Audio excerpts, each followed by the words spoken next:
mga kampiso! Welcome back to our YouTube channel. Panibagong linggo, panibagong paghahanap ng matutulungan. Kaya naman mga kampiso, samahan nyo kami sa aming paglalakbay na ito upang makatulong sa kapwa. Ayan!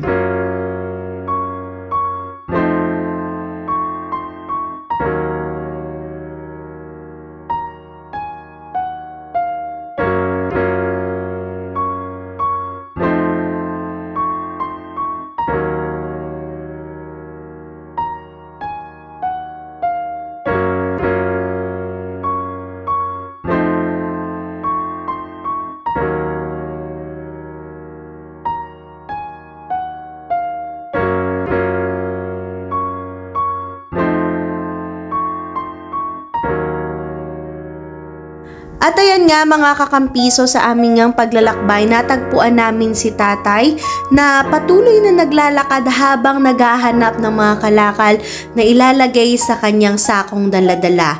Ang tanong mga kakampiso, ano nga kaya ang kwento ni tatay? Sabay-sabay natin niyang alamin.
At sa bahagi ngang ito mga kakampiso ay hinihintay lamang namin si tatay na dumaan sa aming harapan upang siya ay aming makausap. Tay!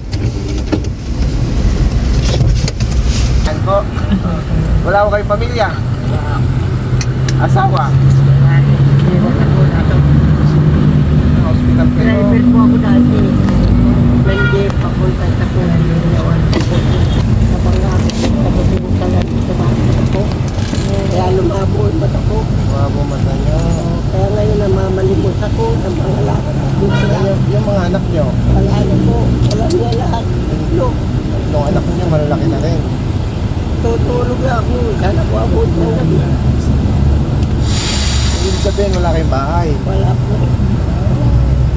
Alam ko pa naman kayo ibili ng groceries eh. Wala pala kayong bahay. Mga bigas, nakakapagsahin kayo. May ano naman ako eh. May sign na ako. May Nakakapagtutulog bubo naman ako. kayo. Taga saan talaga kayo? Dito Dito talaga ako sa atas. nagtutulog na yung arpuntika na yan. May kuko ako dyan. Kuko ako ng may higaan lahat. Kailan pa po nangyari yan? Mga 4 na taon na po. Sabihin, kapag nataon, ilang buwan kayo sa ospital. Pansinin mo ba? Ilang buwan kayo sa ospital, after nun, magpasura na kayo.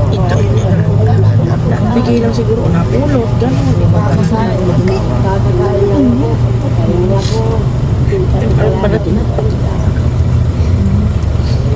Sige po, may bibigyan ko sa inyo, ano, tulong na lang.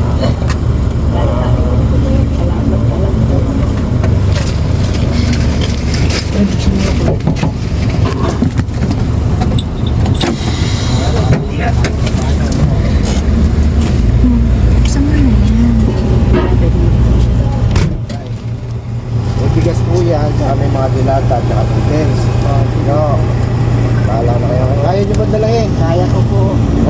hatid ko kayo doon sa bahay nyo kung gusto nyo. Hindi na po. Ah? Lalakad lang naman ako. Teka lang po dyan lang kayo. Kumuha na ako. May penga isang sobre dyan. Saan po nakalagay? Dyan sa unahan. Nakaipit sa envelope na may plastic yan. Yan, ito lang sa...